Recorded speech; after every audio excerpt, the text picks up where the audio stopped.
So,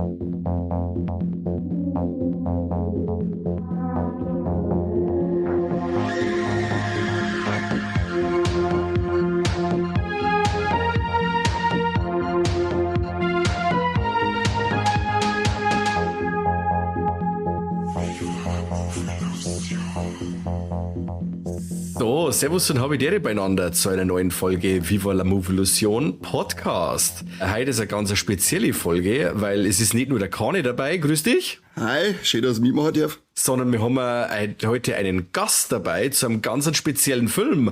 Und zwar haben wir einen Dominik dabei. Servus Dominik.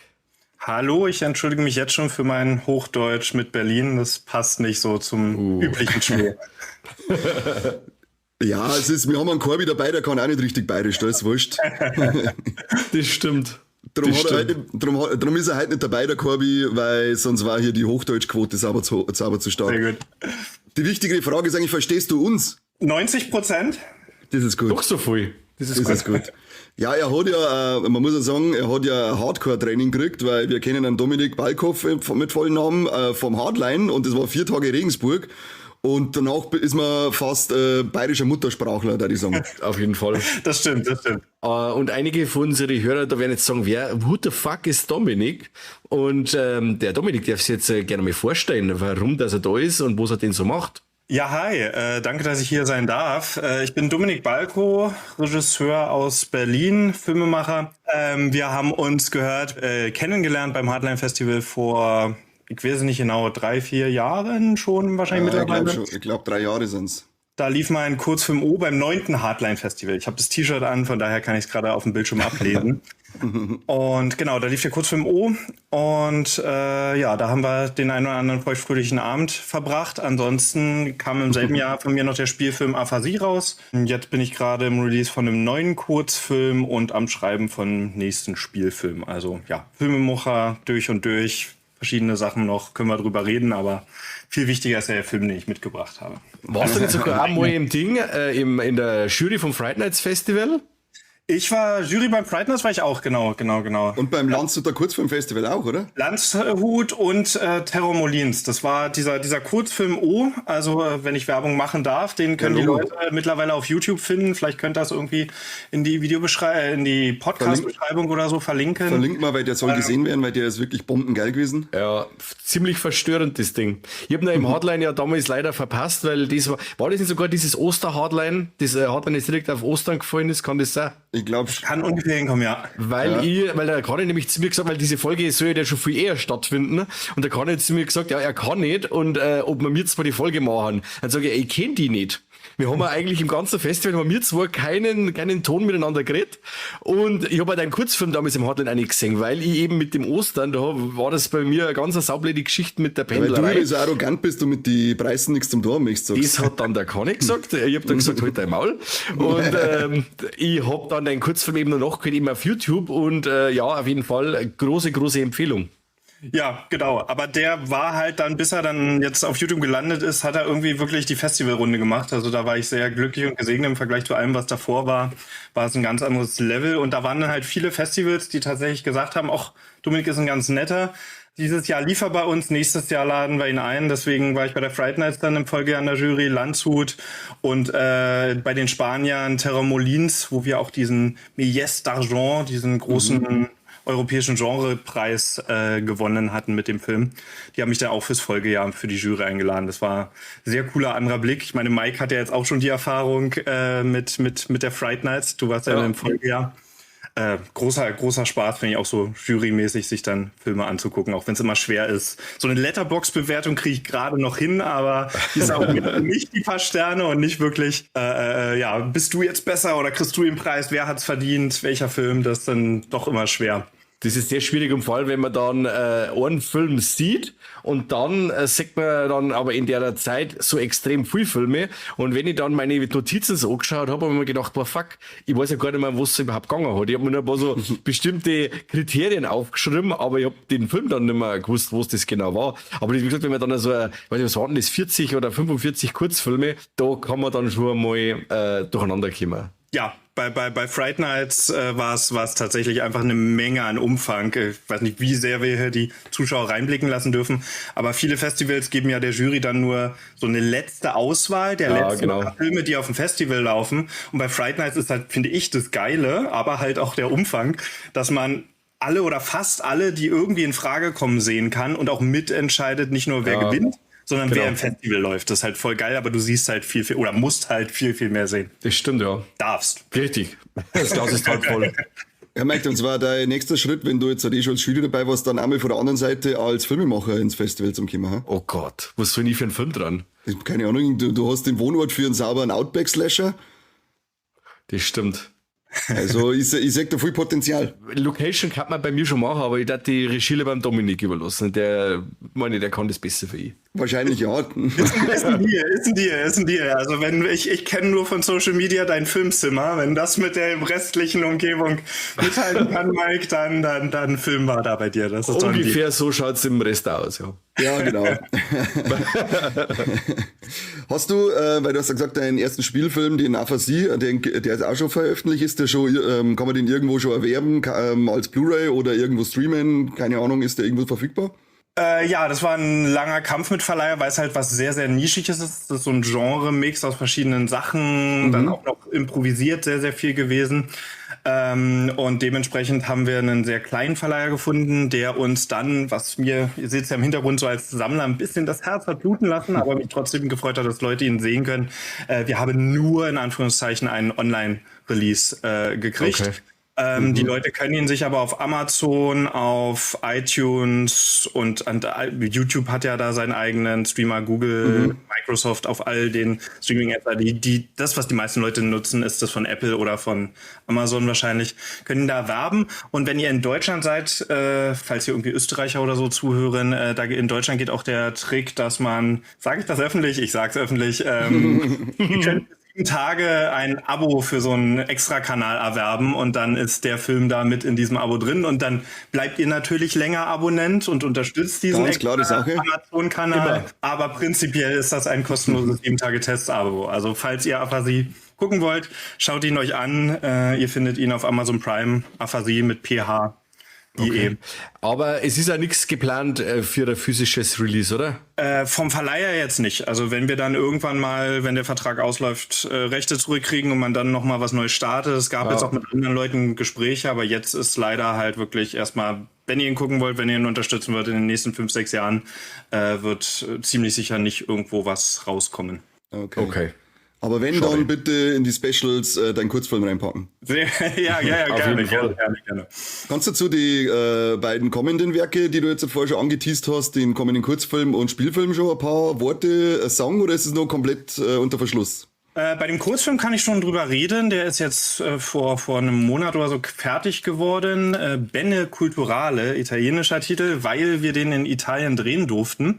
Also ich wollte jetzt eigentlich nach dem Spielfilm nicht wieder zurückgehen und wieder einen Kurzfilm machen, aber wir hatten mit diesem O-Kurzfilm, über den wir jetzt schon so viel geredet haben, bei einem der vielen Festivals, wo wir gewonnen haben, war der Preis, dass man in dieser italienischen Stadt, mit Unterstützung dieser italienischen Stadt, einen neuen Film drehen durfte. Und wir hatten dann die Stadt über 8 Tage irgendwie für uns und konnten da alles Mögliche machen. Polizei hat Straßen gesperrt. Wir konnten nicht in jedes Gebäude rein, aber wenn man vorher was organisiert hat, haben sie wirklich versucht, uns alle schicken und tollen Sachen da in der Stadt möglich zu machen. Und also ist auch so ein Genre-Mix. Horror ist definitiv mit drin. Drama, Mystery, Thriller, ein bisschen langsamer, nicht ganz so straightforward wie der O-Film. Ist aber halt irgendwie einfach nur ein geiles Geschenk für uns gewesen, sich da so ein bisschen auszutoben. Und wir hatten erst die Idee, einen Giallo zu machen. Es gibt ein paar Szenen, wo die ich finde, so als Nicht-Italiener, dass die so ein bisschen, wenn die Frau alleine nachts durch die Straßen läuft und die mit Regen bepflastert und beleuchtet sind, dann haben wir schon so ein bisschen Giallo-Vibes. Bene Culturale, ja, der wird hoffentlich demnächst auf Festivals kommen und wenn nicht, müssen wir uns da mal gucken. Bei Kurzfilmen ist ja immer so eine Sache. Aber ich will, dass Leute ihn sehen. Also früher oder später werde ich den dann in Anführungszeichen irgendwo online stellen. Das ist bei Spielfilmen dann immer ein bisschen komplizierter, weil die halt ein bisschen mehr Geld gekostet haben und dementsprechend auch ein bisschen Geld reinbringen müssen. Reichst du im Hardline auch wieder ein? Habe ich eingereicht, war denen nicht Horror genug. Also mochten ihn, aber war nicht zu Full-on-Horror, dass es gepasst hätte. Okay. Ja, genau. Frechheit. Genau. Aber vielleicht Fright Night, mal sehen. Da ist er zumindest eingereicht. Ja, schön, dann sagen wir gleich, Chiara, wenn du die Folge hörst, Dominik einladen hier, gell? Also, Du weißt Bescheid. Sonst gibt's ein paar auf die 12, auf die Taube. Das ist ja spannend und das war auch das, dass wir dieses Geschenk gekriegt haben, dass wir da was drehen durften, dass wir gesagt haben, okay, machen wir jetzt irgendwas, was so full on eine sichere Bank ist, das und das habe ich jetzt in den letzten Jahren auf Festivals gesehen, das funktioniert, machen wir das oder machen wir irgendwas, was wir erzählen wollen, worauf wir Bock haben, wo wir experimentieren können und dementsprechend fühlen sich von dem Film einige vor den Kopf gestoßen, weil der Narrativ halt anders funktioniert als viele andere Kurzfilme. Für uns also ich bin happy ich bin glücklich, das Team mag ihn, wir hatten eine tolle Teampremiere und von daher bin ich jetzt glücklich über alles, was eventuell noch kommt. Und wenn es kein Festivalfilm ist, dann habe ich das auch gelernt und weiß es für die Zukunft. Ist aber voll richtig geiler Preis. Ja, mega. Also das sag ich jedem anderen Festival, wenn ich da irgendwie mal mit den Leitern oder so zufällig ins Gespräch komme. So, wenn ihr die Gelder oder die Stadt, die euch unterstützt habt oder so, hier Regensburg zum Beispiel, wenn das irgendwas möglich wäre, dass ihr denen da irgendwie Stadt und Tor öffnet, um was zu drehen, muss ja nicht wie bei uns acht Tage oder sowas sein. Das kann ja auch 2 Tage oder so nur sein. Oder ein paar Gebäude oder Locations zur Verfügung stellen, weil Regensburg hätte ja auch sicher richtig geile Locations, Auf die jeden man Fall. dafür nutzen kann. Ja.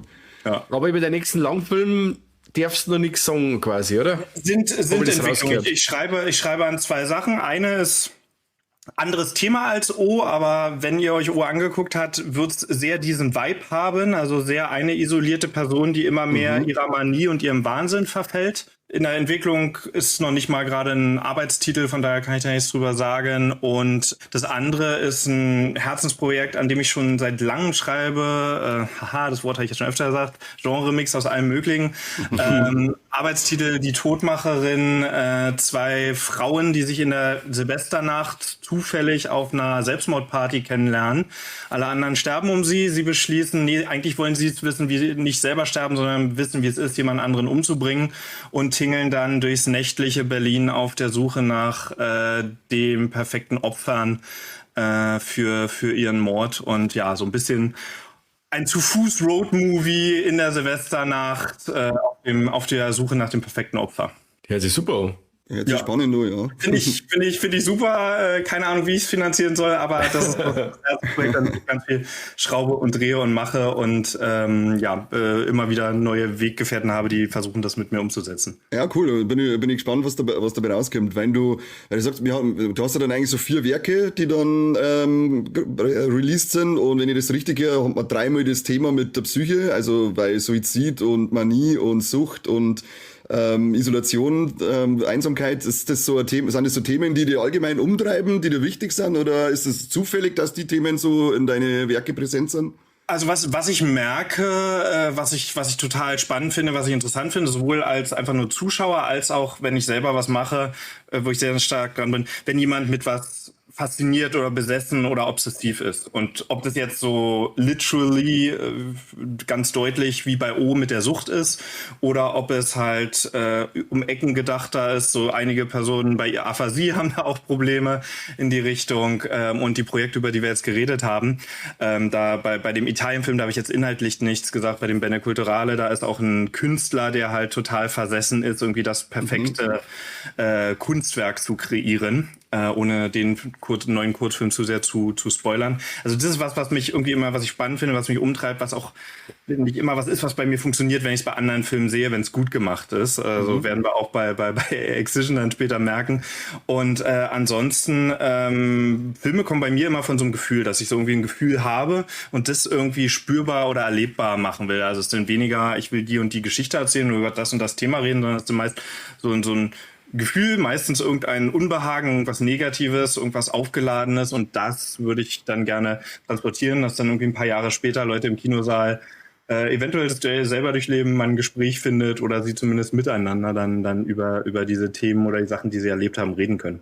Okay, spannend. Ja, du hast jetzt im Film schon angeteased jetzt gerade und wenn man das so hört, wie du dir jetzt gerade erklärt hast, dann kann ich besser nachvollziehen, warum dir der Film gefällt und du den besprechenswert findest. Welchen Film hast du uns denn mitgebracht und warum ist es der geworden? Siehst du, ich wollte eigentlich nochmal das Ursprungsgespräch, ich weiß gar nicht, mit wem ich von euch damals geschrieben hatte im Chat, mit dir, ne? Weil das ist ja der offizielle, da steht dann ja nicht, wer von euch ihn gerade führt. Bin ich hier. Alles klar. Da war so das Gespräch, okay, hast du Bock, mal irgendwie über einen Film zu reden und ein bisschen was zu erzählen? Irgendwas Besonderes aus dem Genrebereich. Und das ist seit Jahren Excision von 2012 vom Regisseur Richard Bates Jr. Ja, ich gucke jetzt nebenbei gerade IMDb und Letterboxd, weil ich schlecht mit Namen bin. Willkommen in unserer Welt. Ja. Genau, und das ist tatsächlich über Jahre immer der Film gewesen. Den habe ich irgendwann mal zufällig, weil mich die Zitate auf dem Cover und auf der Rückseite der Blu-ray angesprochen hatten. Müsste ich jetzt mal nachgucken, was da eigentlich drauf stand. Warte mal. Was war's? Blutig, bitter, verstörend, provokant, pervers, witzig und bewegend. Und die gehen alle in diese Richtung. Das ist so ein riesen Potpourri irgendwie aus jeder Emotion, die du irgendwie nur als Mensch spüren kannst. Die scheinen alle in diesem Film drin zu sein. Und den habe ich in so einer 3 € Grabbelkiste bei Mediamarkt gesehen und dann einfach komplett blind mitgenommen, wie ich es ab und zu mal mache, wenn es nicht zu schlimm oder zu trashig aussieht. Es sei denn, ich habe gerade Bock auf ganz, ganz krassen Trash. Und das war irgendwie so ein Glücksgriff, dass ich dann so das Gefühl hatte, okay, diesen Film kennt gefühlt niemand. Auch der hat ein kleines Kult-Following, aber ist ein relativ unbekannter Film und war jetzt halt über die Jahre immer wieder, wenn Leute auf mich zugekommen sind, ja, Dominik, du bist doch so ein Filmfreak und du kennst doch so viel. Was ist denn so ein Film, den du mir empfehlen kannst, den irgendwie keiner kennt, wo einfach ich umgehauen bin, wenn ich ihn gucke? Und da war das immer so über die Jahre so mein guck dir den mal an, der ist geil, der ist irre. Also klar, ich werde ihn jetzt hier in der nächsten halben Stunde, 2 Stunden, egal wie lange wir quatschen. Ich werde ihn jetzt wahrscheinlich sehr, sehr hoch hypen, dass die Zuhörer die Erwartungen vielleicht das dann nicht erfüllt. Aber prinzipiell ist das halt so da immer meine Empfehlung gewesen. Und ja, genau, dazu können wir ja gleich noch kommen, warum das so ist. Ja, spannend, weil der Schuss sehr speziell, der ist nicht für einen Otto-Normalfilmschauer, sag ich jetzt einmal, gedacht, den dann gleich weiter zu empfehlen. Das ist, da kann man, glaube ich, manche Leute ganz schön vom Kopf stoßen. Kommt auf die Person natürlich an. Also wenn mich jetzt irgendwie ein Kind fragt oder jemand, der nur romantische Komödien guckt, dann würde ich vielleicht andere Sachen empfehlen. Aber das ist so, wenn es um Genrefilme geht, dann ist das immer so mein. Also ich habe noch ein paar andere parat, aber das ist so der erste, der mir immer in den Kopf poppt als Geheimtipp, der halt trotzdem irgendwie in meinen Lieblingsfilmen ist über die Jahre und einfach geiler Film. Ich habe wir eben da jetzt wegen so wie bei der Recherche habe ich wegen beim Regisseur geschaut, was der bis jetzt schon alles gemacht hat. Und ich war überrascht, wie viele Filme, dass ich von dem eigentlich kenne. Also dieser Suburban Gothic, Trashfire und Tone Deaf, die habe ich alle gesehen. Da haben wir gedacht, hey, das ist alles von demselben Typen. Und ich werde behaupten, dass die alle gut waren. Also, ist schon Zeit her und ich habe die alle gesehen, wie sie rausgekommen sind damals und ich habe die alle positiv abgespeichert. Das schreit alles nach einem Rewatch.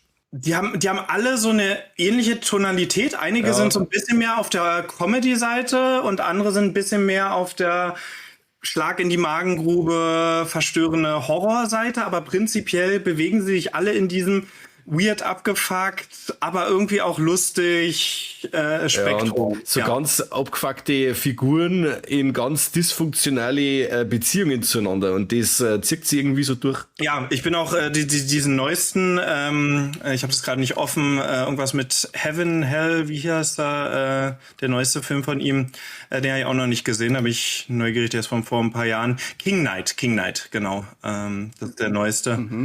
Sind auch irgendwie gefühlt immer so dieselben paar Schauspieler, also da scheint da so ein kleines Ensemble immer treu zu sein. Das stimmt, ja. Dann würde ich sagen, Dominik, um was geht's denn bei Excision? Erleuchten wir mal unser Publikum kurz, damit sie wissen, auf was sie sich da einlassen, sollten sie sich den Film tatsächlich dann auch anschauen wollen. In Excision geht's also es ist eigentlich, wenn man es ganz simpel betrachtet, ein Coming-of-Age-Film. Aber mit sehr vielen, wie wir schon angedeutet haben, Perversitäten und weirden, abgefuckten Momenten. Es geht um die Teenagerin Pauline, die in einer, wie Mike es gerade schon meinte, dysfunktionalen Familiensituation, viel auch irgendwie, weil sie einfach awkward und weird ist, selbst verursacht ist, mit ihren beiden Eltern und einer kleineren Schwester, die irgendeine Lungen-Atemkrankheit hat. Ich weiß jetzt nicht mehr genau, was es war. zusammenlebt und große Träume hat, dass sie mal eine Ärztin wird und ansonsten halt ganz normale Teenager-Coming-of-Age-Momente hat, wie das erste Mal Sex, das erste Date, genau, wie kann ich meine Karriere verfolgen, Stress in der Schule, Mobbing, also so diese ganz normalen, eigentlich jetzt vielleicht unspektakulär klingenden für Leute, die schon viele Filme gesehen haben, Themen, aber in einer sehr, sehr speziellen Art und Weise, die da aufgegriffen werden. Genau. Das wäre jetzt, glaube ich, so spoilerfrei, wie der Film beginnt und wo man am Anfang reingeworfen wird. Genau. Ich habe am Anfang direkt ein paar Vibes gehabt von Feuchtgebiete. Ja, das schwirrt mir auch schon die ganze Zeit im Kopf rum, aber ich finde Feuchtgebiete, finde ich da, muss ich sagen, asozialer, also negativ asozial, weil der ist so gewollt auf provokant gemacht. Exakt. Und hier bei Excision finde ich es nachvollziehbar. Es ist zwar auch eklig, aber es ist irgendwie, ist die Figur so, dass ich sage, ich kann das verstehen, warum sie das macht. Ich kann mich da ein bisschen einfühlen, auch wenn es eklig ist. Das stimmt. Bei Feuchtgebiete ist es zumindest, als ich ihn gesehen habe, ich habe das Buch jetzt nicht gelesen, aber als ich den Film gesehen habe, war es bei mir so ein durchgehender Fremdscham für die Hauptfigur. Und bei Excision ist es so ein, die spricht teilweise einfach auch Sachen aus, die man mal sagen will. Manche Sachen sind auch weird, manche Sachen sind auch, funktioniert ihr Gehirn wirklich so, wie sie gerade nur provozieren? Ich glaube, der erste oder einer der ersten Sätze, den man hört, ist, dass sie im Schulunterricht, wo es um Geschlechtskrankheiten geht, sich meldet und fragt, ob man eine Geschlechtskrankheit von einer Leiche bekommen kann. Und das ist so erstmal der Tonsetter, dass man so weiß, okay, dieser Mensch funktioniert irgendwie anders und ist mit ihrem Medizinfokus und ihrer Besessenheit von Operationen und dass sie Ärztin werden will, halt in so einer ganz anderen Welt. Die hat so sehr, sehr surreale Albträume, die irgendwie auch immer mit so einem Mix aus Blätter und Sexualität ganz viel spielen, also definitiv ein Film, der sich das FSK 18 oder müsste es sein, ja, ich habe aber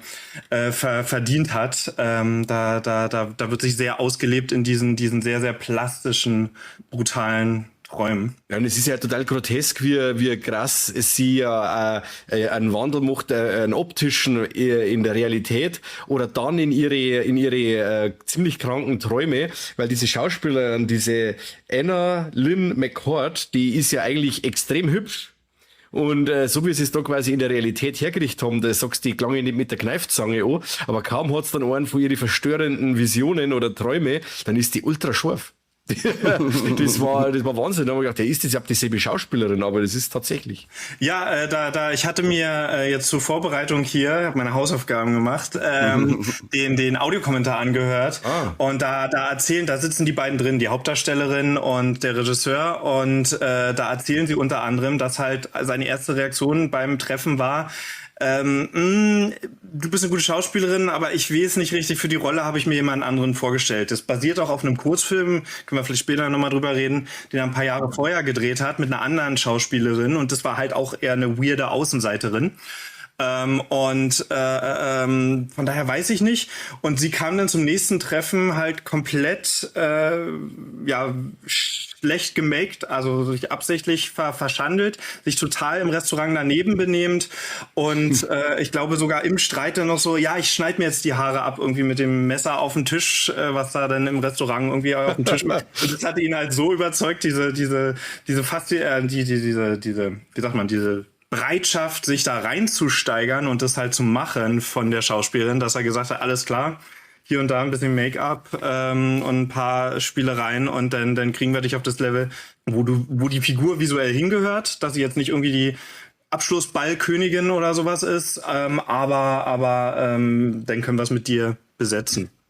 Ja. Sehr cool. Aber ist euch mal aufgefallen, woher ihr eventuell, aus welchem Meme von den letzten Jahren ihr sie kennt? Das ist mir jetzt auch erst vor kurzem, als ich den Namen nochmal eingegeben habe, passiert. Könnt ihr euch noch erinnern, als der Ukraine-Krieg begangen hat, da gab es doch diese Schauspielerin, die dann Dear Mr. Putin, if I was your mother, da in die Kamera geredet hat und sich so ziemlich blamiert hat. Das ist tatsächlich sie, echt? Wenn ihr euch an dieses Video noch erinnert, die dann da so ein Gedicht erzählt, irgendwie über 5 Minuten. Lieber Putin, wenn ich deine Mutter gewesen wäre und mich um dich gekümmert hätte. Also vielleicht kennen da einige Zuschauer, ich bin mir sehr sicher, dass das so ein Meme ist von vor ein paar Jahren, was einige Zuschauer oder Zuhörer kennen werden. Das war jetzt auch sowas bei der Recherche, habe ich nur gesehen, ach krass, das ist dieselbe Frau. War das von dir ernst gemeint, dieses Video, oder war das dann also eher so satirisch? Das war, glaube ich, ernst gemeint. Genau, ja. Geil. Wow. Wir haben ja noch ein mordsbekanntes Gesicht mit dabei, die Ariel Winter. Ja. Unser Alex aus Modern Family. Die yeah, Modern Family. Yeah. Die hat ja in dem Film diese Lungenkrankheit, ich weiß jetzt nicht mehr, wie die Lungenkrankheit heißt. Und es geht halt, läuft halt alles, spielt es in die Karten von unserer Hauptdarstellerin, der Pauline, da es ja irgendwann zu einer Lungentransplantation kommen soll und die Pauline möchte ja gern Chirurgin werden. Und um einigermaßen spoilerfrei zu bleiben, aber die ganze Sache soll in der Familie bleiben schon mal. Ich finde das so bizarr, weil sie ja eigentlich, wie wir schon gesagt haben, sie legt ja null Wert auf ihr Äußeres, sie ist ungepflegt, sie ist unhygienisch, sie hat immer fettige Haare, wie man dann als so ein Mensch irgendwie drauf kommt, dass man meint, man kann Chirurg werden, indem man doch ein bisschen hygienisch auch sein sollte, weil man ja aber gut, vielleicht ist das also ich glaube, für ihre Operation, man sieht sie ja am Anfang so das Typische, was halt irgendwelche Narzissten, Psychopathen halt in ihrer Kindheit machen. Man sieht sie dann einen toten Vogel sezieren und alle möglichen anderen Tests und Spielereien machen. Ich glaube, da ist sie sogar wirklich so mit Hände am Desinfizieren und teilweise Handschuhe tragen und gegen Ende hat sie, glaube ich, auch eine Maske auf. Bei mir verschwimmt jetzt gerade der Kurzfilm und der Spielfilm, aber sie versucht es zumindest, aber eben aus ihrer total übersteigerten, weiß nicht, ist das ein Gottkomplex-Psychose, die sie da so ein bisschen schon hat? Also sie überschätzt sich auf jeden Fall maßlos. Ja, ich würde also sagen, da ist eine gewisse Überschätzung vorhanden. Ja. Also wie du jetzt gesagt hast, kann ich mit irgendwie bekannte Schauspieler und so jetzt gemeint, dass Tracy Lords als erstes sagen. Tracy Lords? Nein, ich hätte dann noch einen Roger Bart dazu genommen, unseren Hostel 2 Zipfel. Ich hätte John Waters, Malcolm McDowell, Ray Wise als Twin Peaks Fan. Ja, genau, stimmt.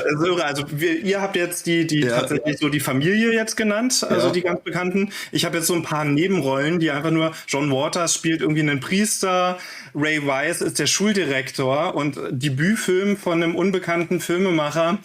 Und nicht wirklich viel Geld gehabt, irgendwie Sets teilweise selbst gebaut in der Garage der Eltern und sowas.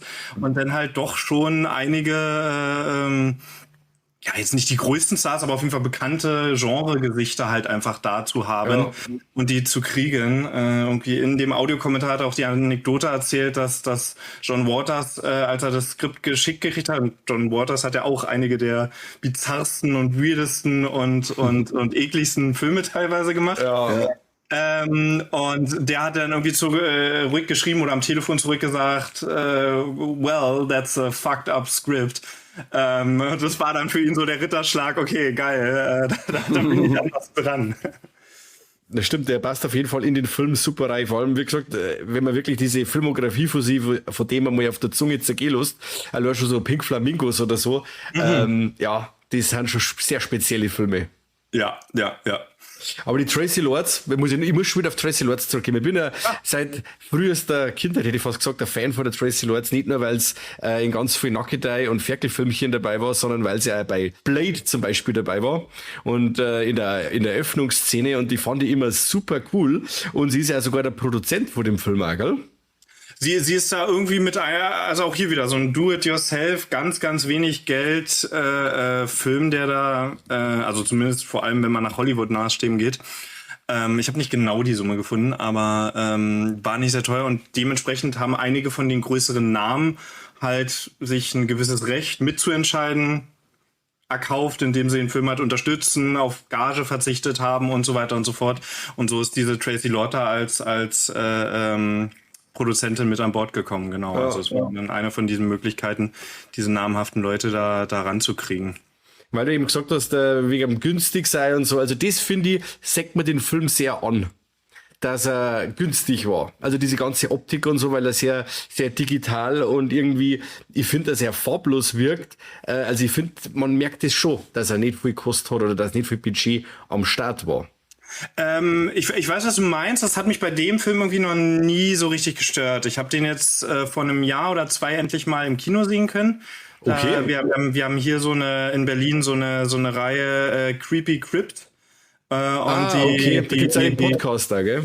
Genau, die haben auch einen Podcast und die bringen halt immer aktuelle Sachen, wenn gerade was ist, so Previews und so weiter raus, immer Samstag um kurz vor Mitternacht. Und ab und zu oder oft dann, wenn Slots gefüllt werden müssen, holen sie irgendwelche alten Filme, Klassiker, die irgendwie was mit Genre zu tun haben. Und da lief der jetzt irgendwie vor ein paar Jahren mal wieder. Da konnte ich ihn auch auf der Leinwand sehen. Also farblos finde ich ihn tatsächlich nicht, aber ich verstehe, was du meinst. Es ist halt ein etwas simplerer, digitalerer Look also vor allem dieses Eye-Candy sind diese Traumsequenzen, diese surreal überspitzten, musikvideohaften Horrorträume irgendwie aus Sex und Blut. Ja. Ich hätte jetzt gar nicht gesagt, also billig hätte ich jetzt gar nicht bezeichnet, nur wegen dem Look, weil ich finde, also ansonsten von den Effekten her und eben auch und vom Style finde ich ihn eigentlich jetzt zwar nicht, dass er teuer ausschaut oder so, aber ich hätte ihn jetzt billig, weil jetzt in meinem Wortschatz da nicht auftaucht. Low Budget, aber ich finde ihn jetzt auch persönlich nicht billig, bin ich bei dir. Da ist Mike überstimmt. Passt. Ich hab gerade mal in der IMDb nachgeguckt. Es wurde auf einer Red-Kamera auf jeden Fall gedreht. Also wenn schon digital, dann eine der besten digitalen. Aber es ist ja trotzdem, was man draus macht. Okay. Ja. Na gut. So, wissen wir, was der Budget gehabt hat? Es wird circa $1 Million hat der Film Budget gehabt. Okay.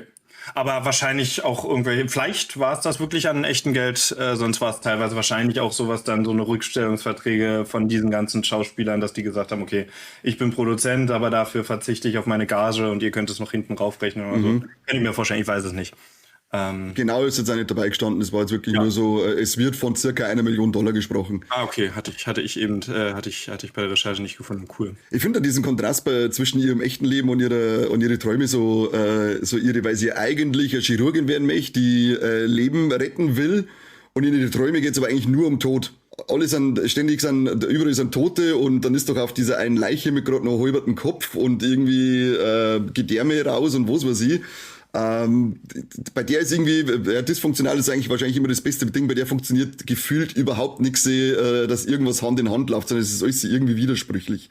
Ja, also alles super widersprüchlich in diesem Menschen. Es wirkt, finde ich zumindest, für sich geschlossen, dass er als Figur Sinn ergibt, aber es ist absolut widersprüchlich und im wortwörtlichsten Sinne asozial, also nicht sozial, nicht so wie wir sozial funktionieren und normalerweise denken.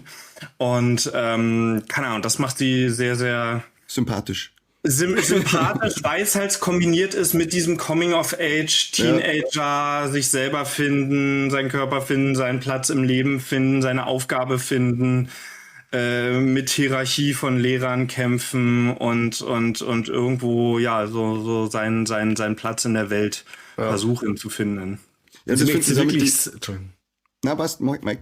Ja, und sie möchte sie wirklich selbst finden, gell? Also sie ist ja nicht so, dass sie irgendein Mitläufer war oder so, oder dass er sie irgendwelche Leute anbietern da. Im Gegenteil, sie versucht ja so offen und gerade heraus zum sagen, wie es nur gerade geht und vielleicht einmal, was oftmals auch sehr unpassend ist, oder wo du schon gesagt hast, Dominik, dass es ein wenig so in die Fremdscham geht. Aber sie ist aber eine sehr unangepasste Figur und Ding und das, finde ich cool. Und dann auch dieses Durchdrehen dann in ihre Träume, wie krass physisch sie da gefordert ist dann auch in der Rolle und so. Und wie das dann farblich oft gemacht ist oder wie mit dem ganzen Blut, wie ihr schon gesagt habt, das ist toll. Das gefällt mir sehr gut. Deswegen funktioniert für mich der Film auch nur durch die Pauline, weil die Figur wirklich glaubhaft geschrieben ist. Das wenn jetzt, da muss ich wieder auf das Beispiel vom Anfang zurückkommen mit, was haben wir gesagt, dieser Feuchtgebiete.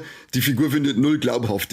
Da merkst du irgendwie, da hat man nur was geschrieben, um irgendwie zum Provozieren, ohne irgendwie darauf Wert zu legen, ob das glaubhaft ist oder nachvollziehbar oder sonst was. Und bei Excision finde ich, funktioniert das, weil diese Figur einfach glaubhaft ist. Das ist, ob das jetzt dann die Szene mit dem Tampon ist oder mit dem Vogel oder sonst irgendwas. Man glaubt ihr so diese Neugier dahinter, nicht nur aufgrund dessen, dass sie sich selber findet oder sonst irgendwas, sondern auch aufgrund ihrer Profession, die sie vielleicht irgendwann einmal ausführen möchte. Und bei Feuchtgebiete ist es halt einfach nur, okay, eine eklige Szene an die andere setzen Sachen, wo du sagst, ich glaube nicht, dass das irgendjemand macht. Tut mir leid, das glaube ich einfach nicht in diesem Fall. Und bei Exhibition denke ich mal so, um bei der Tampon-Szene zu bleiben, ich traue mich wetten, dass das so ein Ding ist, was ganz, ganz viele Menschen machen, aber nie mehr sagen würden. Wie es wahrscheinlich viele Sachen gibt, die Menschen machen, aber nie mehr sagen würden. Und das zeigt der Film halt.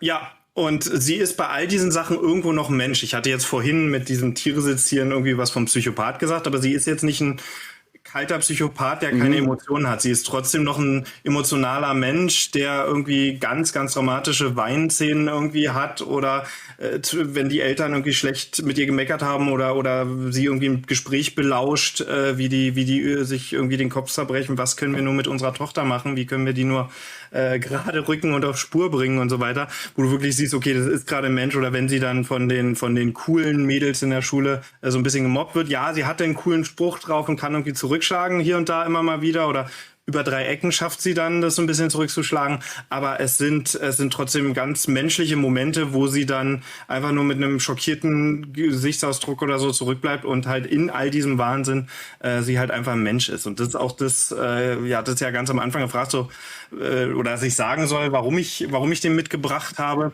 Ich kenne halt, oder ich habe das Zitat hier eben auch schon auf der Blu-ray-Rückseite vorgelesen, ich kenne persönlich keinen Film, der mich so viele verschiedene Emotionen innerhalb seiner Laufzeit von irgendwie 80 Minuten, also er ist ja auch vergleichsweise kurz, durchleben lässt. Von irgendwie Ekel, Spaß, Freude, Horror, Verstörtheit, Mitgefühl, Empathie, zurückgestoßen. Also da ist irgendwie alles drin an emotionaler Achterbahn, finde ich, was sich in dieser, also bestimmte Emotionen haben andere Filme viel, viel besser gemacht, aber dieses Sammelsurium, Potpourri an verschiedenen Emotionen, das ist das, was für mich diesen Film halt ausmacht, und das wird halt hauptsächlich durch die Pauline getragen, sonst würde das nicht funktionieren. Absolut, ja, also ohne diese Figur wäre es einfach nur Feuchtgebiete nicht aus Deutschland.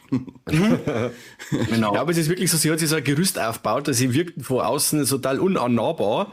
Aber wenn man dann am Schluss sagt, die allerletzte Szene, wo sie eigentlich braucht hätte, das, wo sie den ganzen Film über keiner gibt, wo man sagt, ja okay, es war gar nicht so schwierig gewesen, sie ihr zu nähern und dieses Gerüst, das sie da aufgebaut hat, zum Durchbrecher. Aber am Schluss ist ja dann auch oftmals schon zu spät, aber es gibt ja da noch fast Happy End, sagen wir es mal so. Gehört mit zu meinen liebsten, allerletzten Einstellungen in einem Film, wenn, ja genau, wir will es jetzt auch nicht spoilern, aber wenn halt das erste Mal sie realisiert, was gerade Phase ist und diese Fassade dann halt bricht. Ja. Und der Mensch zum Vorschein kommt und du denkst, ach du Scheiße. Ich habe den Film zum ersten Mal gesehen, eben wo er rausgekommen ist und seitdem nimmer und jetzt eben einen Rewatch gemacht für die Episode. Und ich habe den Film das Ende komplett anders abgespeichert gehabt, weil für mich ist da noch weitergegangen, komischerweise. Bei mir ist dann quasi, vielleicht muss ich jetzt wirklich ganz kurz spoilern, die Schwester steht dann wirklich auf. Also die wacht dann auf und macht die Augen auf und sagt, hey, mir geht's ja eigentlich recht gut. Ich weiß nicht, warum ich keine Ahnung, mit wo sie das gemischt hab, keine Ahnung, irgendwann, jetzt kommt das noch und da weiß jetzt aber noch dieser Umarmung der Abspann ein. Ich denke mir, was ist nicht so von mir los? Also irgendwas stimmt mit mir nicht. Ja, ich würde sagen, du bist der nächste Freak hier. Ja. Oder es ist deine Liebe zu Modern Family, weil sie Alex ist und du wolltest einfach, dass sie wieder down das kann also, sie ist aufgewacht und war dann vor mir in der Modern Family Familie drin, oder? Ja, genau. Das ist das alternative Ende praktisch wie bei Breaking Bad, wo er aufwacht und ist dann auf einmal bei Malcolm mittendrin. Genau. Das fand ich auch sehr lustig. Im Audiokommentar erzählt er halt, dass die Leute, die den Kurzfilm mochten, der halt 15 Minuten oder sowas geht, glaube ich, und auch von Pauline und ihrer Geschichte erzählt, der endet halt mit exakt derselben Szene wie der Spielfilm und dass Leute dann, die den Kurzfilm gesehen haben, geil, jetzt sehe ich endlich, wie es weitergeht. Und dann kommt der Spielfilm und endet wirklich mit genau demselben Moment, nur deutlich mehr sich Zeit genommen, die Person vorher kennenzulernen und zu erzählen. Okay. Wie findest du den Langfilm im Vergleich zum Kurzfilm?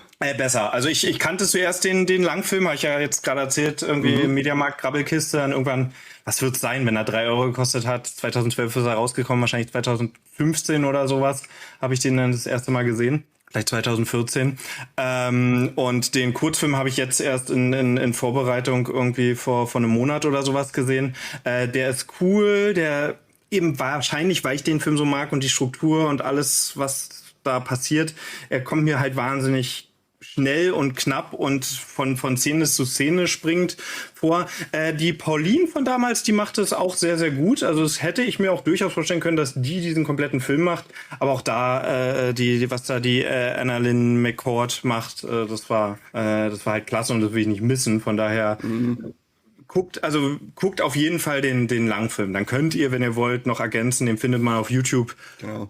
Euch den Kurzfilm angucken. Aber ich persönlich fand jetzt nicht, dass es irgendwie eine Bereicherung ist, sondern eine coole Blaupause, wo man sagt, so, okay, das ist eine spannende Figur, das ist eine interessante Welt und das erforschen wir jetzt weiter. Ja, würde ich auch so sagen, weil ich muss sagen, als ich den Kurzfilm dann gesehen habe in der Vorbereitung, haben wir also gedacht, ja, dass da jemand gesagt hat, da buttert der Geld rein, dass das ein Langfilm wird, das wundert mich, weil ich fand den so eigentlich auch nicht wirklich gut, muss ich sagen, den Kurzfilm, sondern nur die Figur spannend. Und haben wir gedacht, das ist wirklich das Einzige, was ich aus diesem Kurzfilm rausholen kann. Und das haben sie wirklich perfekt rausgeholt, weil Kurzfilm, da bin ich kein Fan von dem. Wäre mir jetzt, glaube ich, auch so gegangen, dass ich es irgendwie so witzige Idee gewesen wäre, wenn ich es auf Festival gesehen hätte, aber jetzt auch nicht der gigantische Hook da war, wie es halt zumindest bei mir beim Spielfilm, seitdem ich es gesehen habe, halt irgendwie immer wieder ist und ich den alle paar Jahre rewatche. Ich stelle mir die Frage, ob ich überhaupt auf die Idee gekommen war, dass ich mir den Langfilm dann anschauen will, wenn ich den Kurzfilm vorher erkennt hätte. Da muss ich echt sagen, weil ich war wirklich immer den so angeschaut und gedacht, boah, lecker, lass mich in Ruhe. Aber wenn ich dann gewusst hätte, es gibt jetzt noch einen Langfilm dazu, stelle ich mir aktuell immer die Frage, hätte ich mir den dann angeschaut? Wahrscheinlich schon, weil wie der Mike immer sagt, man braucht von jedem Scheiß ein Muster. Ich hätte mir wahrscheinlich schon geschaut, aber war wahrscheinlich nicht so euphorisch rangegangen an die ganze Sache. Ich bin froh, dass es andersrum gelaufen ist. Genau deswegen, also wenn jetzt so Leute sagen, es klingt alles ein bisschen, vielleicht ist es nicht so meine Art von Genre, ich gucke mir nur den Kurzfilm an, der ist, glaube ich, nicht repräsentativ für den Film selber. Er ist auch, glaube ich, aktuell auf Amazon Prime, meine ich, gesehen zu haben, also wenn Leute ihn der Langfilm jetzt? Vielleicht der Langfilm, genau. Ja, der ist auf Prime drin, Wenn die Leute gucken wollen, dann haben sie über Prime. Ich war da sehr überrascht, dass ich ein Mediabook habe. Irgendwann, da hätte ich bloß ein Amaray oder sowas, oder habe ich sogar ein Mediabook von dem Ding. Schick, nee, das wie gesagt, bei mir war es die Grabbelkiste. Vielleicht müsste ich mal auf, aber ich glaube, es waren keinerlei andere Extras oder sowas. Da habe ich gedacht, sei es drum. Das Mediabook immer nur original verpackt, oder? Guter Mann. Von wem ist denn das Mediabook immer? Ist das Cape Light gewesen damals? 84 Entertainment. War das sogar 84? Ich habe nämlich irgendwie im Kopf gehabt, dass das Cape Light Ding braucht, aber ich glaube, dann verwechselt ich den jetzt auch mit was. Ja. Ich hätte jetzt auch oft Cape Light getippt, aber ja. Gib mir das Mediabook, Mike. Nee, das lasst man schon. Wahnsinn. Du bist so geizig. Das ist unfassbar. Ja, was soll ich da? Das ist meine Altersvorsorge. Hallo, du hast jetzt 2 Kinder, das ist eine Altersvorsorge. Ja, wie in der Werbung damals, oder? Meine Altersvorsorge. Und dann macht das Kind. Grausig. Mike, hast du den Kurzfilm dann auch geschaut? Leider nicht. Ich habe jetzt gerade gesehen, dass es Hausaufgabe gewesen war, aber die habe ich nicht gemacht. Ja, okay, wieder allen Erwartens. Du weißt doch, wie ich zu Kurzfilmen stehe, Kani. Ich weiß aber ich dachte, wenigstens für die Vorbereitung hätte ich gemeint, schaffst du es wenigstens, dass mir ein bisschen Engagement in diesen Podcast von dir fließen lässt. Entschuldigung. Schon wieder Entschuldigung. Ja, okay. Es sind aber auch, glaube ich, gar nicht irgendwie neue Szenen. Also es sind alles Situationen, die du kennst, nur halt viel dichter kondensiert und mit einer anderen Schauspielerin, die es auch gut macht, die funktioniert, aber halt in der kurzen Zeit, einfach kommst nicht auf den Punkt. Genau, wie wir schon gesagt haben, also prinzipiell schaut euch lieber den Langfilm an, der ist gerade auf Prime drin. Und bei Interesse kann man sich danach den Kurzfilm anschauen, weil andersrum könnte man sich vielleicht die Lust auf den Langfilm verderben. Okay. Was ja oft genug anders ist. Also wenn man hier so Lights Out und so anguckt. Den mag ich so gern. Den mag ich so gern. Den Spielfilm trotzdem? Ja. Ich mochte den Kurzfilm halt sehr. Und da war dann, ja gut. Der Langfilm war, also ich mag den Regisseur sehr, aber da war der Langfilm dann irgendwann so, hat sich auch jetzt auserzählt. Also ich habe genau für diese Art Filme so einen Softspot, sowas wie Lights Out oder so, das,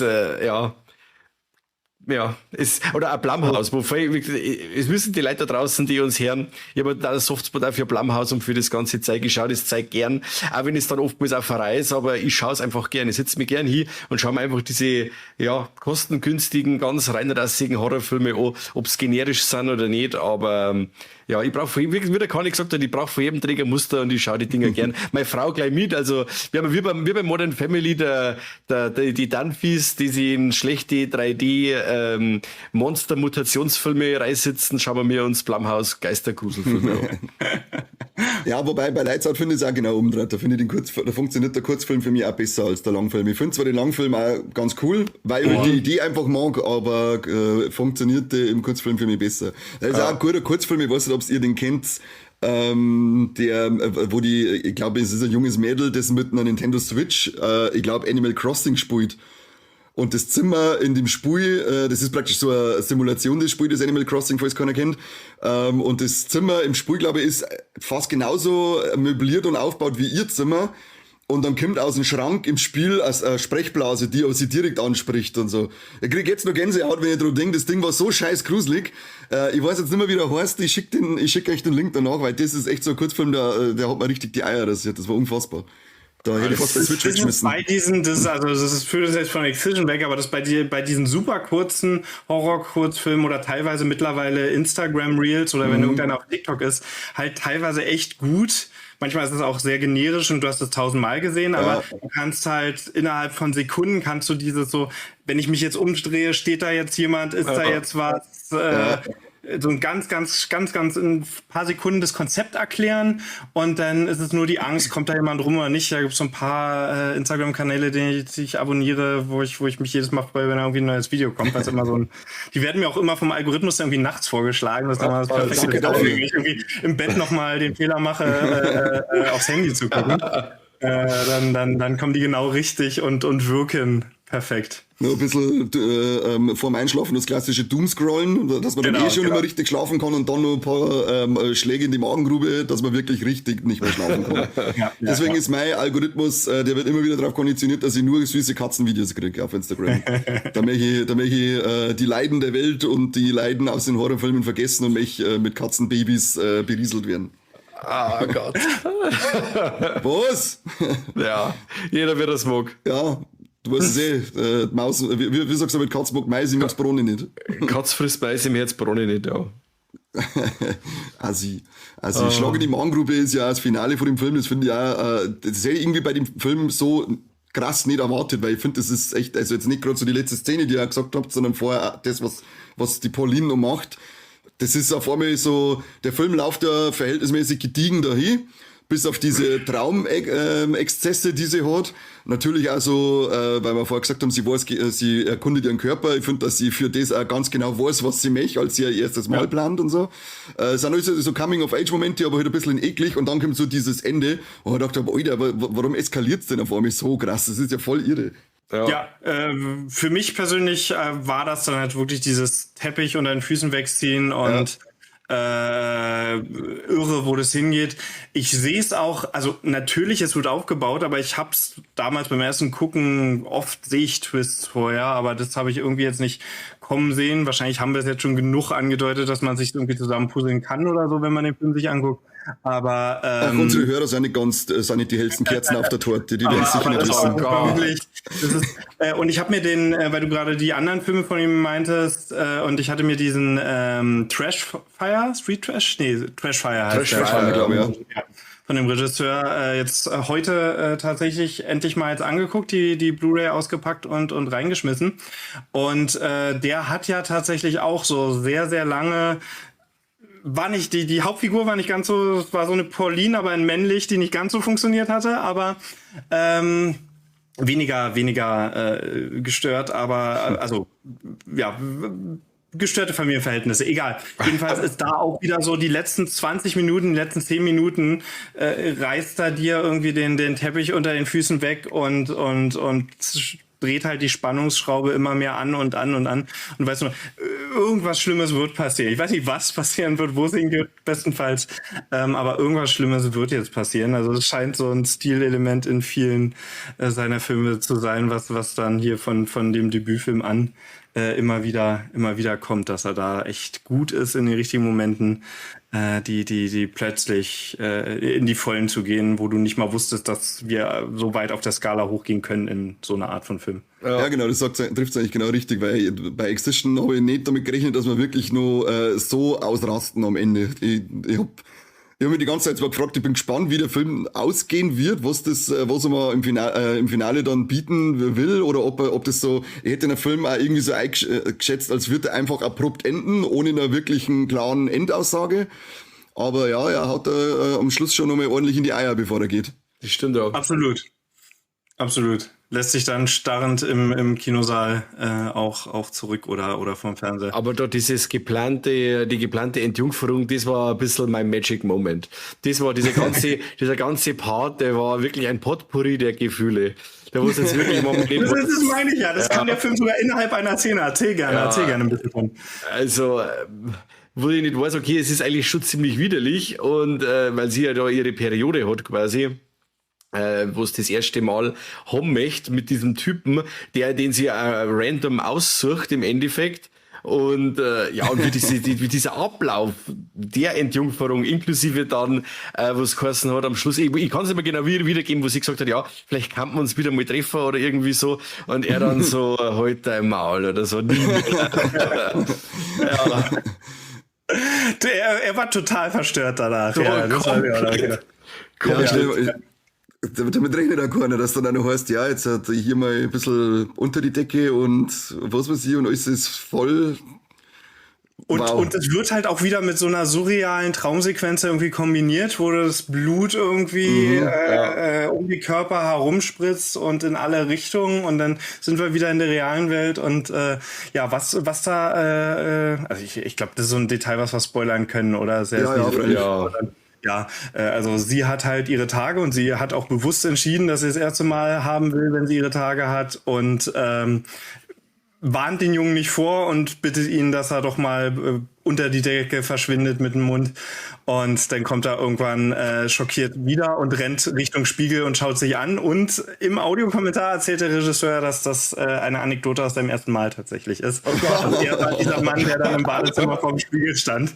Das ist eine Szene, die nicht im Kurzfilm war, die halt, als dann diese Welt mehr ausgeschmückt wurde, da hat er dann so von persönlichen Traumata und Erfahrungen gezerrt. Ja, ein bisschen Traumata verarbeiten praktisch mit dem Film. Genau. Wow. Ja, das ist irre. Das ist wirklich irre. Jetzt weiß ich nicht, Dominik, hast du noch mehr, was du zu dem Film sagen möchtest? Oder können wir schon auf unsere Tops und Flops und den wichtigsten Part, den Triple Threat, switchen? Wahrscheinlich kann ich so Sachen irgendwie auch bei Top und Flop. Also wir haben ganz kurz diese Nebendarsteller erwähnt, wo Malcolm McDowell, über den haben wir, glaube ich, noch nicht geredet, irgendwie so als fieser Drecksacklehrer, der hat 2 oder 3 Szenen, kommt jetzt gar nicht so viel vor, aber macht auch so dieses Hin und Her mit ihr total charmant und spannend und ist für mich auch irgendwie so einer dieser großen Schauspieler und Filmgesichter über die Jahrzehnte, den irgendwie jeder Genre-Fan kennt. Ja. Genau, und die anderen beiden, John Waters und Ray Wise, hatten wir, glaube ich, schon erwähnt. Aber das ist sowas, was diesen Film findet für mich auch noch so rund macht, dass er dann trotzdem noch so fast wie so ein kennt ihr Napoleon Dynamite? Ja. Das ist auch schon ein paar Jahre. Das ist so ein bisschen Napoleon Dynamite trifft groteske Horrorsblätter, ist wahrscheinlich so ein bisschen dieser Film. Und du hast diese weirden Napoleon Dynamite-Figuren von namhaften Gesichtern. Also zumindest, wenn du den Namen nicht, also wenn du nicht, namhaft, den Namen nicht weißt bei den Leuten, aber zumindest sagst du, das ist eine Fresse, die habe ich schon öfter gesehen. Irgendwoher kenne ich Ray Wise, Twin Peaks und so weiter. Und das zieht sich halt durch den ganzen Film. Der Vater macht es auch super, der Schauspieler. Ich kannte ihn jetzt vor allem aus Hostel 2, der macht es, glaube ich, sozusagen. Und spielt halt so diesen, der unter der tyrannischen Mutter leidet. Tracy Lords habe ich tatsächlich auch nie wieder irgendwie so gut gesehen. Also ich wusste irgendwie nur, dass sie halt aus der Porno, Erotik, was auch immer Branche kommt, aber ich hatte sie irgendwie dann als Schauspielerin immer mal den Namen gesehen. Genau, Blade war halt irgendwie also für eine Minute im Bild.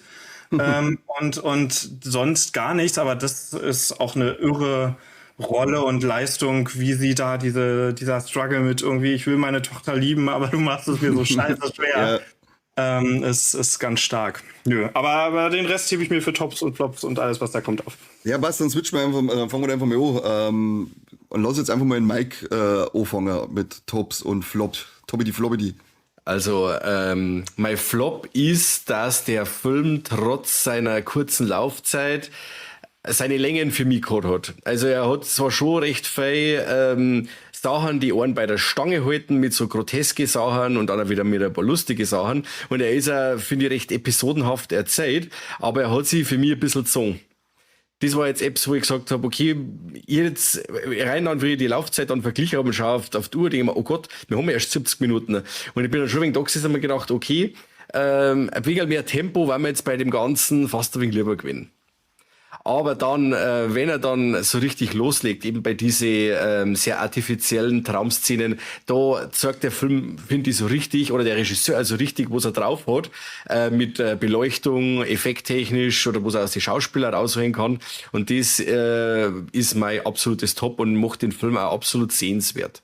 Und wie gesagt, das sagt jetzt ein paar andere wieder anders. Der kann sich vielleicht in das Coming of Age besser reinfühlen. Der sagt, hey, das war jetzt sogar noch unterhaltsamer wie das Exploitative an dem Film. Aber wie gesagt, bei mir war es ja ein bisschen angezogene Handbremse. Ja, ist okay, Mike. Du darfst deine Meinung ausnahmsweise haben. Ja, unbedingt. Wir unterhalten uns nach der Aufnahme nochmal, gell? Ja, vorbei, Junge, komm ran. Komm ran, Junge. Dann, Dominik, was ist dein absolutes Top und dein größtes Flop? Da bin ich jetzt mal gespannt bei dir. Vor allem aufs Flop. Ich muss gestehen, ich habe mich also ich wusste, dass die Fragen kommen, aber ich habe mich absichtlich nicht vorbereitet und dachte, das kommt schon im Gespräch. Das klingt jetzt gemein oder blöd, weil es halt einer meiner Lieblingsfilme ist, deswegen muss ich gerade echt rattern, was mir an Flops persönlich einfallen. Top ist es, ich komme immer wieder über das, was ich hier auf der Rückseite zitiert habe, dass das halt wirklich so eine Achterbahnfahrt ist und Mike hat es gerade super mit dieser ersten Mal-Szene gesagt, also nicht nur der gesamte Film, sondern innerhalb einer Szene hast du gefühlt 3 oder 4 Sprünge zu Emotionen und erlebst halt so viel. Also wenn du dich auf diesen Film einlassen kannst, dann ist das auf jeden Fall für mich der Top-Film und auch die Top-Sache an dem Film. Flop muss ich mir jetzt so ein bisschen was aus den Fingern saugen, tatsächlich. Das macht es immer sehr spannend, ja. Ja, so geht es uns auch oft, oder Corby besteht einfach drauf, dass wir das machen. Ja. Es gibt so eine Szene, wo ich so das Gefühl habe, die geht in das Freischwimmer wollte ich es gerade nennen. Wie heißt Feuchtgebiete? In das Feuchtgebiete-Territorium. Das ist diese eine Traumsequenz, wo ums das Thema Abtreibung geht und Schwangerschaft. Und sie so ein Baby-Embryo, Mini-Spoiler, in den Ofen packt und den da explodieren lässt. Von so einer Gestalt, die da reinguckt, das auch nicht sieht, das ist eine andere Person, die irgendwie sehr, sehr anders ist als alle anderen Traumsequenzen. Das ist jetzt so eine, wo ich so jedes Mal so, okay, das ist jetzt die einzige, wo ich sagen würde, die bringt die Handlung nicht voran. Das ist jetzt gerade nur Schock des Schocks wegen. Also das wäre jetzt so ein Detail, was mich stört. Und ansonsten könnte ich so als Filmemacher hier und da gibt's irgendwie einen Kameraschwenk, der ein bisschen unglücklich ist, wo man das Budget merkt und so rauspicken. Aber ich finde das Ding halt einfach geil und das ist so ein Kleinod und ich liebe ihn halt als Geheimtipp zu empfehlen und Leuten ihn weiterzugeben und von daher hat er bei mir einen sehr, sehr hohen Stellenwert und ich bin sehr, sehr verblendet, was diesen Film angeht. Und diese missionarische Aufgabe machst du jetzt bei uns quasi, führst ja fort und quasi, jetzt werden den vielleicht ein paar Leute mehr auf der Uhr haben, könnte man vorstellen. Vielleicht habe ich ihn da, das meinte ich ja eben schon, vielleicht habe ich ihn dann wiederum zu sehr gehypt. Das heißt, fahr zurück, es ist immer noch nur ein Film. Er ist bei mir halt in meiner Top-Lieblingsfilme Liste quasi drinnen. Genau. Ja, das ist immer sehr schwierig. Genau. Vor allem, verlangt zum Beispiel bei The Fog. Wir haben eine Folge für The Fog aufgenommen und da tue ich dann so schwer, dass ich sage, okay, was soll ich jetzt da über diesen Film sagen? Das ist für mich ein Guss. Und dann musst du halt leider irgendwas aus den Fingern saugen. Wenn jetzt ganz plakativ wäre es bei mir genau das Gegenteil von dir, dass ich sagen würde, schade, dass er nur 80 Minuten geht. Also der Genau, oder so. Ich könnte da eine 5-stündige Serie in dieser Welt und mit dieser Figur erleben und ich würde gerne noch 5 weitere Teile mit Pauline erleben. Nein, weiß ich gar nicht. Ich glaube, das ist die Magie von diesem einen Ding. Aber ich habe jetzt, deswegen war es geil, dass ich heute diesen Street, wie will ich ihn die ganze Zeit nennen? Crashfire, Dankeschön, gesehen habe, weil da habe ich gemerkt, so, zumindest die erste Hälfte hat es mir relativ schwer gemacht, weil ich halt null oder sehr wenig mit der Hauptfigur andocken konnte. Und der trotzdem sehr viele Sachen ähnlich macht, auch wenn es eine sehr andere Geschichte ist, von Erwachsenenfiguren und so weiter und so fort. Dementsprechend verstehe ich sehr gut, warum Leute eventuell mit dem Film Probleme haben können. Also ich saß damals im Kino auch mit der Editorin von unserem Kurzfilm und die hatte so gesagt, ich und die Frau, wir sind nicht kompatibel. Das funktioniert nicht. Ich glaube, ich kaufe ihr das nicht ab. Ich glaube ihr das nicht. Okay. Dementsprechend, sie ist so ein totaler Splatter-Gorehound, die Editorin. Also an den Sachen hatte sie Spaß, aber für sie hat die Hauptfigur nicht funktioniert und dementsprechend hatte sie extreme Probleme, in diesen Film reinzukommen. Also steht und fällt mit Pauline und ob man Bock hat, mit Pauline diesen Weg mitzugehen oder nicht. Von daher verstehe ich da ganz viele Probleme und Mangos, die Leute haben. Ich bin einfach nur absolut blind dafür, sie zu sehen. Das ist ja das, was ich gemeint habe mit dem, dass es schon gewagt ist, den Film zu empfehlen, weil, wie du schon sagst, man muss sich da komplett drauf einlassen können, weil wenn man da irgendwo aneckt, dann glaube ich, kann man mit dem Ding nicht wirklich Spaß haben. Wobei Spaß ist sowieso ein bisschen in Anführungszeichen gesetzt bei dem Film.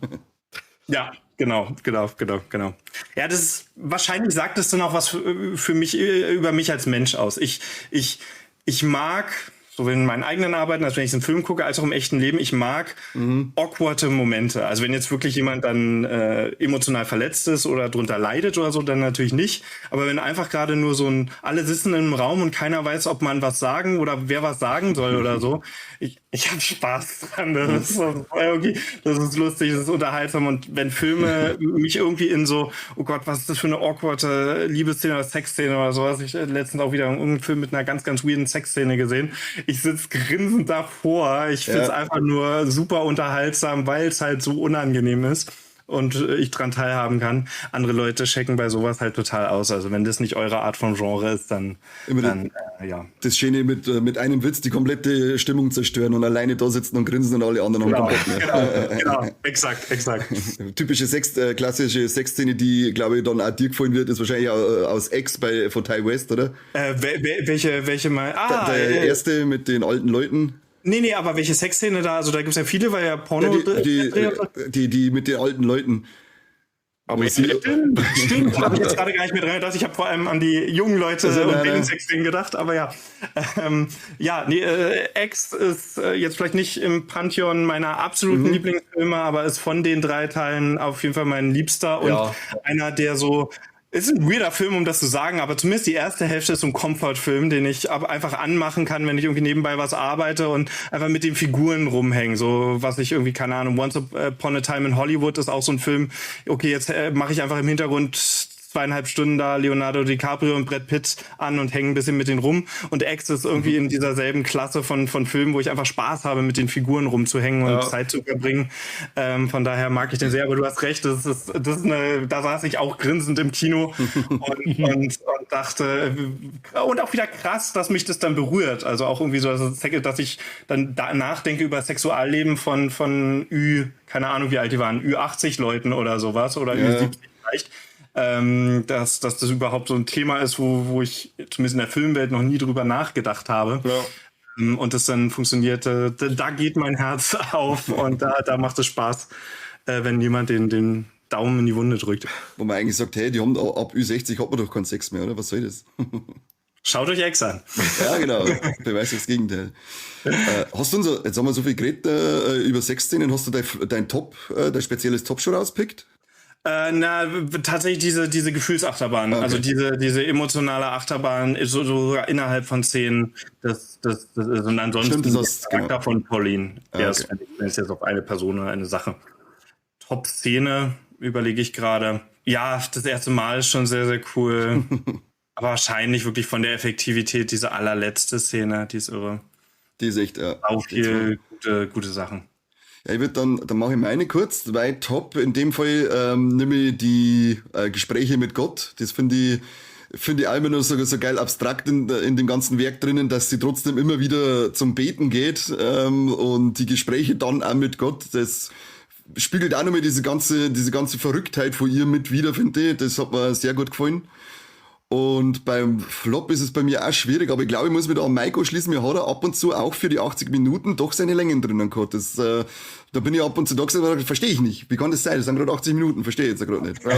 Obwohl bei der Film aber im Kompletten gefällt mir der Film sehr gut, muss ich sagen. Also ich hab meine Freude an dem Teil. Dann ist es bei mir wahrscheinlich einfach wirklich dieses Andocken mit Vibe und Stimmung. Also dann lasse ich euch beide da mich auch gerne quasi überstimmen. Dann kann es sein, dass er hier und da seine Längen hat. Und auch ein guter Grund ist, dass sie ihn wahrscheinlich auf 80 Minuten runtergekürzt haben.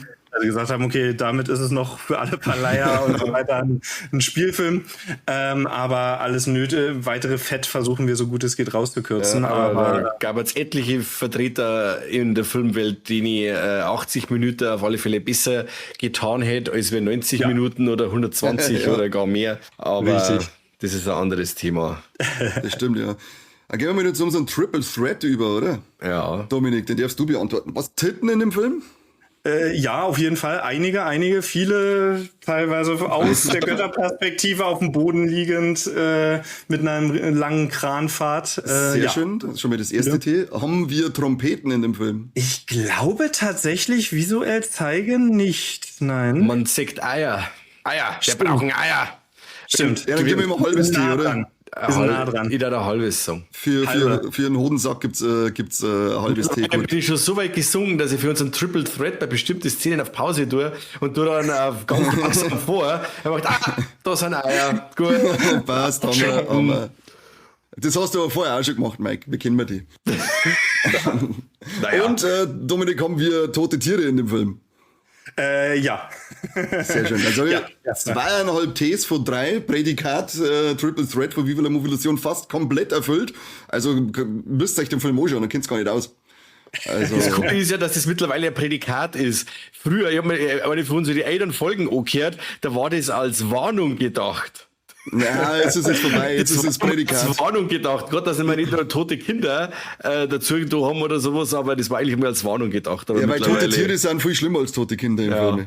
Deswegen haben wir uns hat er sich als Prädikat entwickelt. Ja klar, besonders lehrreich.